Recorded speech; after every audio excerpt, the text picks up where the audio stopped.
We hope you're in the mood to check out some mysterious archaeological discoveries, because we've got plenty to show you. There are so many gaps in our knowledge of the people and places that came before us that it's inevitable we'll sometimes come across objects, artifacts, and even whole places that baffle our best experts. And some of the best examples of that are in this video. There was a time when it was customary in some parts of the world to remove the human heart from the body after death and bury it separately. These standalone heart burials were known as cardiotaphs. In 2014, a cardiotaph was found in Flers, Normandy, France, and was taken for an autopsy. The site of the discovery was once a parish church with a cemetery, and the heart burial was inside one of two masonry vaults. The identities of the people buried in the vaults aren't known, but they're thought to have been laid to rest during the 17th century. In France, heart burials were generally reserved for the social elite, so whoever these people were, they were probably a big deal. The heart inside the heart-shaped box was still intact, having been protected by a strange grainy brown substance with a minty smell. The mummified organ still contains arteries, ventricles, and ventricular chambers. In short, someone went to far greater lengths to preserve this heart than they did with the human remains in the vault, which were skeletal when they were discovered. Next, we go to Vietnam, where a 1,400-year-old brick tomb was unearthed in the country's Ha Tinh Nai Duan district in March 2022. Ancient tombs aren't exactly rare discoveries in Vietnam, but tombs put together in this manner are almost unheard of. It's arch-shaped and built of kilned bricks of various sizes, and was discovered by accident as workers dug out an irrigation construction site. Professional archaeologists were summoned to the scene of the discovery and were quickly able to confirm that this is an ancient Han tomb, probably built during the Chinese Sui Tang Dynasty era. Another unusual tomb, one that took the shape of a boat, was found very close to this location in 1996. That too was a one-of-a-kind burial. The lack of similar tombs in the region is a reminder that the modern Vietnamese know almost nothing about ancient Vietnamese burial traditions, and that there's much more research to be done on this front. As for this tomb, we know that it was built for a single occupant, but we'll probably never know the occupant's identity. After so many years in the ground, there's sadly nothing left of them. The ancient Egyptians were medical pioneers. Aside from their advanced mummification processes, they were also capable of brain surgery. You can't say that about most civilizations in the ancient world. In mid-2020, we found out that we can also add gynecology to their list of abilities. This comes after scientists identified signs of gynecological treatment on a Middle Kingdom mummy that was found in a burial shaft in Kubet al-Hawa, Aswan in 2017. During testing, the experts were able to confirm that she passed away approximately 3,900 years ago. An osteological examination of her body identified a fractured pelvis, an injury that was probably severe enough to cause her to become sterile. From medical textbooks of this era, we know that fumigations were considered to be the best treatment for sterility and gynecological issues at the time. When she was found, there was a drinking cup between her legs. Analysis of the cup revealed that it contained the burnt remains of an organic material known to have been used in the fumigation process. It seems that the doctors were still attempting to treat her sterility and death, perhaps so that she could have children in the afterlife. Around 1,200 years ago, the Mocha people of Peru laid to rest a very prominent woman of their society with great reverence and ceremony.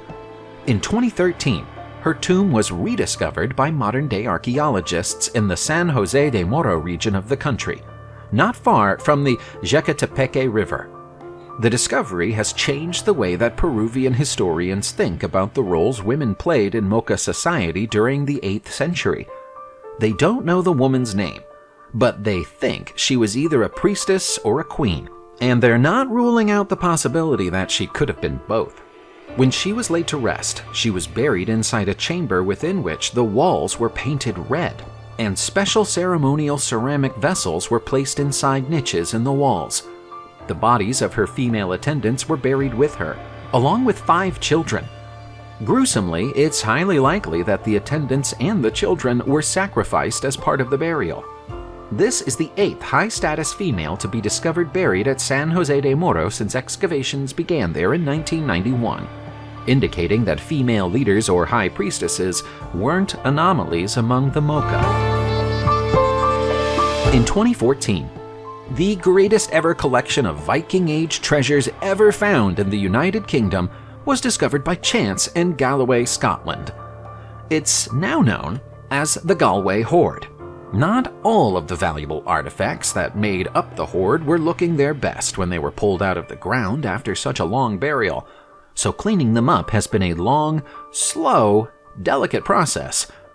In December 2020, we saw one of the most spectacular results of that process. It's this beautiful silver Anglo-Saxon cross, which now looks just as stunning as it did on the day it was made 1,000 years ago.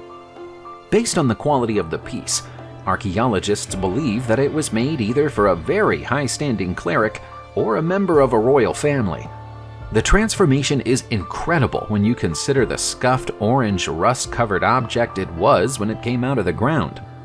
The symbols on the 4 arms, which represent Matthew, Mark, Luke, and John, weren't even visible back then. They were a detail that the restoration team was delighted to find when they worked on the piece. Is this the greatest individual item in the whole Galloway Horde? Well, we'll have to wait and see what the rest of them look like when they're cleaned up before we can say for sure. A cleanup operation in the Baltic Sea in 2019 yielded some unexpected results with the discovery of a World War II Enigma encryption machine. The divers responsible for the discovery were out to retrieve abandoned fishing nets that posed a danger to marine life in the Bay of Gelting, Germany, when they came across the rare artifact. They initially thought it was just an old rusty typewriter until someone with better knowledge took a look at it.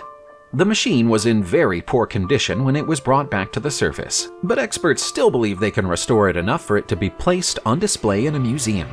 It's likely that the device was thrown overboard from a German warship during the closing days of the war. The Germans still went to extraordinary lengths to prevent Enigma machines from falling into Allied hands, even at that stage, because they didn't know that British mathematician Alan Turing had already cracked the code in 1941. From that point on, the Allies knew about the most significant German movements ahead of time, and the tide of the war changed. Mummification was the ancient Egyptian way of laying the deceased to eternal rest peacefully and with dignity. So why is it that a few mummies appear to have gone to the grave screaming? The world's best-known screaming mummy is Meritamun, a princess who appears to have spent the past few thousand years crying out in terror long after her death, her mouth wide open and her head tilted back. A CT scan of her remains suggests she passed away because of a heart attack. That might explain why she appears to be in pain, but embalmers would normally correct this issue when going about the mummification process. Pentawere, the son of Ramses III, is also a notable screaming mummy. Pentawere died of hanging rather than cardiac arrest, so the heart attack theory appears to be out of the window. One possible explanation is that either Meritamun wasn't found until several hours after she passed, by which time rigor mortis had set in and her jaw had locked. Another possibility is that the bandages around her jaw weren't wrapped tightly enough, and so it fell open after she was interred. Neither explanation is entirely satisfactory, though, and so the mystery continues. In July 2020, a Norwegian archaeology student out on a field visit with their tutor discovered the first evidence of a remote Viking trading station in the country, one that's forced Norwegian historians to reconsider the Viking Age history of their nation. The existence of the previously unknown station in Jesland is evidenced by coins, jewelry, silver, gold, and artifacts from Asia, Finland, and the British Isles. There are even a few Arabic coins at the site, which further underlines how far and wide the Vikings traveled and traded. Northern Norway isn't traditionally thought of as a hive of Viking activity, and yet this was clearly a major trading center during the 9th century. There's evidence of Viking agricultural and fishing centers elsewhere in northern Norway, but they tend to be further to the west and arrived many years later. This new site, which is known as Sandtorg, therefore becomes the oldest known trading place anywhere in the country's north, and the entire history of Viking trading behavior in the region has to be reevaluated. It might even be the case that the Vikings, who later populated France and the British Isles, set off from here. In 2018, a team of divers and archaeologists finally recovered treasure from the wreck of the Rusvik off the south coast of England, and yet they still don't know exactly what they've found. So thick are the rust concretions that encase the treasures that it's impossible to know what's inside them. They're hoping that a brand new high-tech X-ray project that was due to start in late 2020 might help them to shed some light on the matter. The Dutch ship sank close to Kent's coastline in 1740 and was known to be carrying a heavy load of silver coins, thimbles, and jewelry when it went down. When the X-rays finally clear up the matter of what's under the rust, historians hope that it will confirm a pet theory they have about smuggling.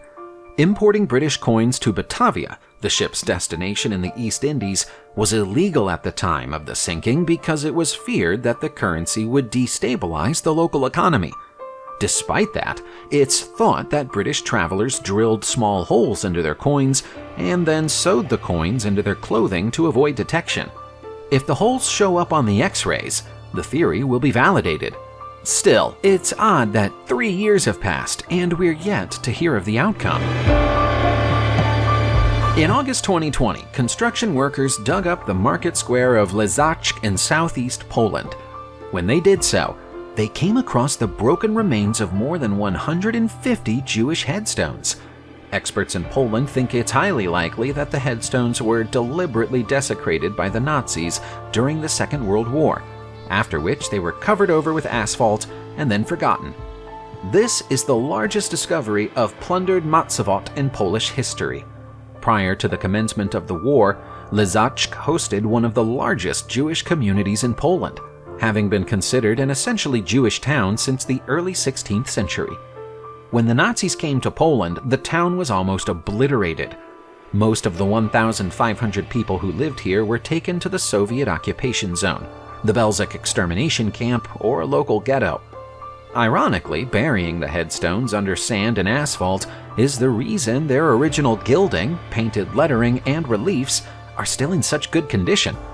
The Yiddish inscription on one of the largest of the stones translates as, "Good creates, evil destroys.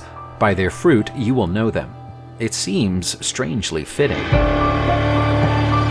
Lake Titicaca is considered beautiful by everybody who ever sets eyes on it, but to the ancient Inca, it was sacred.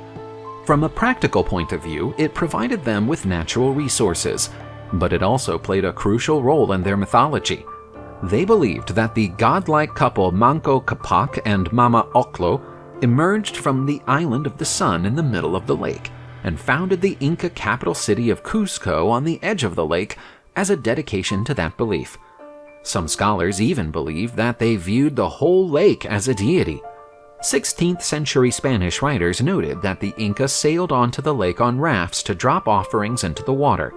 And in August 2020, we found one such offering. It's a stone box that was dropped into the lake around 500 years ago and became embedded in sediment. When it was opened by archaeologists, it was found to contain a small figurine of either llama or alpaca made of shell, and a tiny gold foil that might be a replica of the kind of bracelets that were worn by Inca nobles of the time. It's likely that whoever left this deposit was hoping for a successful llama breeding season.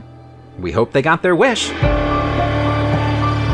In September 2020, construction workers in Phnom Penh, Cambodia, were hard at work at the site of a new water pumping station when they stumbled across an ancient stone Khmer lion. The stone beast was broken into 2 pieces when it was found and had been buried deep. When the workers came across it, they were more than 12 feet below street level. It's possible that the lion is connected to the nearby Wat Phra Ngai temple, as it's similar in design to the lion statues that guard the temple's main stupa and pagoda. But there's a problem with that theory. The temple doesn't appear to be missing any statues, and even if it were, this one is far bigger. Historians in Cambodia have speculated that there was once a large religious structure next to the temple, but the building was destroyed long ago, and the lion statue was buried. The temple was built in 1372, so it's likely that the lion was made around the same time. But as it's so difficult for scientists to pinpoint the age of stone artifacts, there's no way of knowing. Subscribe to the channel, turn on the notification bell, and enjoy watching new videos on my channel. Thanks for watching, and see you soon!